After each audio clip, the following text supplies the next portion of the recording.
जम्मू काश्मीरमधील पुलवामात जैशच्या 2 दहशतवाद्यांना कंठस्नान घालण्यात आलंय।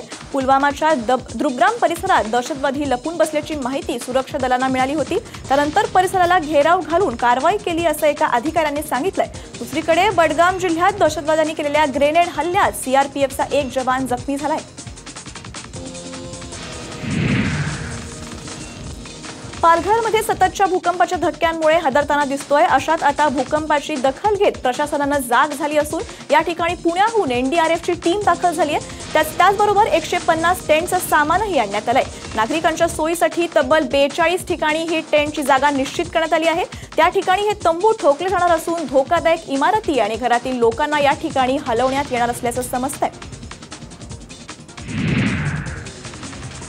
राज्यातील बहुतांश भागातील किमान तापमानात सरासरीच्या आसपास असल्याने गारवा कायम आहे।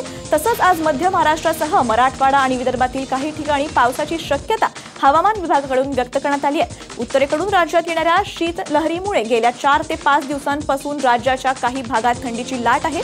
थंडीचा कडाका पुढील 2 ते 3 दिवस कायम राहणार असून विदर्भात थंडीचा कडाका जाणवणार आहे।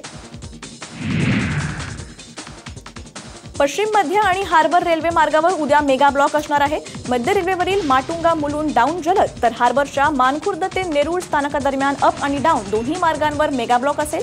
उद्या सकाळी 11:30 ते दुपारी 3:15 वाजेपर्यंत सीएसएमटी वरून पनवेल बेलापूर वाशीपर्यंत एकही लोकल धावणार नाहीये। माओवादी संघटनांशी संबंध असल्याच्या आरोपावरून डॉक्टर आनंद तेलतुंबडे यांना अटक करण्यात आली आहे। तेलतुंबडेंचा गुन्ह्यात प्रथमदर्शनी सहभाग असल्याचं दिसून येत आहे। हा निष्कर्ष काढत न्यायालयाने त्यांचा अटकपूर्व जमीन अर्ज फेटाळल्यानंतर पुणे पोलिसांकडून मुंबई विमानतळावर त्यांना आज पहाटे अटक करण्यात आली आहे। त्यांना आज पुणे न्यायालयात हजर करण्यात येणार आहे।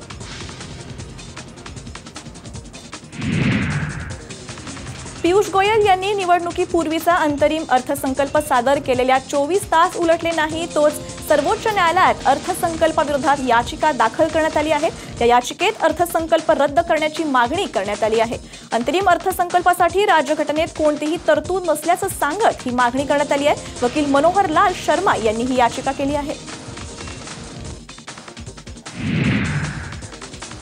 नरेंद्र मोदी सरकारने आपल्या शेवटच्या अर्थसंकल्पात मध्यमवर्गीयांना मोठा दिलासा दिला आहे। करपात्र उत्पन्नाची मर्यादा 2.5 लाखांहून थेट 5 लाख रुपये करण्याचा मोठा निर्णय सरकारने घेतलाय।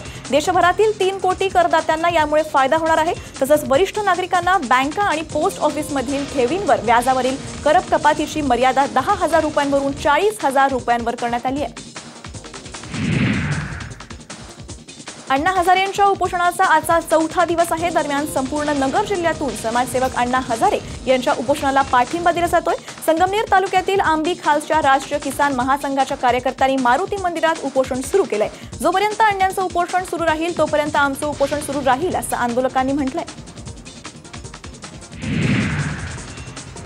राज्य शासकीय कर्मचाऱ्यांना 7वा वेतन आयोग लागू करण्यासंदर्भात गुरुवारी शासनाने अधिसूचना काढली, पण त्याचा प्रत्यक्ष लाभ मार्च महिन्यात होणाऱ्या फेब्रुवारीच्या पगारापासून मिळणार आहे। राज्य शासनाचे 17 लाख कर्मचारी आणि 6 लाख सेवानिवृत्त कर्मचाऱ्यांना हा फायदा होणार आहे। कुंभनगरी प्रयागराजमध्ये सरसंघचालक मोहन भागवत यांनी राम मंदिरावर मोठे वक्तव्य केलंय। अयोध्येत फक्त आणि फक्त भव्य दिव्य राम मंदिरच बनेल असं मोहन भागवत यांनी म्हटलंय। इतकंच नाही तर एकदा कार सेवा केल्यानं राम मंदिर होणार नाही। तुमच्यात धमक असेल तर पुन्हा कार सेवा करा, जर हिंमत नसेल तर सन्मानपूर्वक पद्धतीने माघार घ्या असं विधान मोहन भागवत यांनी केलंय।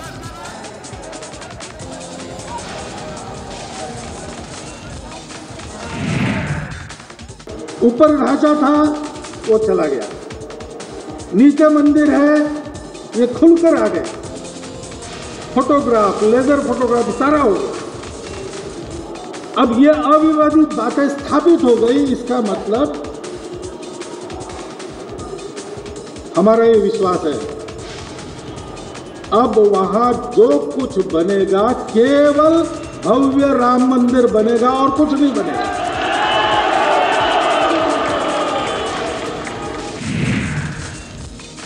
भारतीय महिला संघाने न्यूझीलंडमध्ये सुरू असलेली एकदिवसीय मालिका 2-1 अशी जिंकली आहे।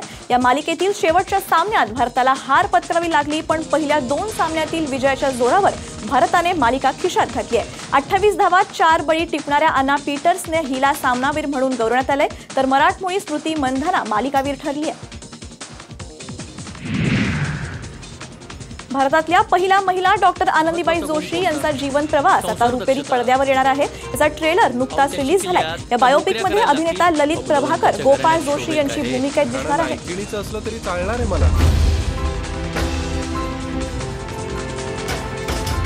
इंग्रजी लिहिता वाचता येतं का? नाही, पाढे येतात. इंग्रजी यायला हवं. पण हिंदुस्तानची राणी कोण?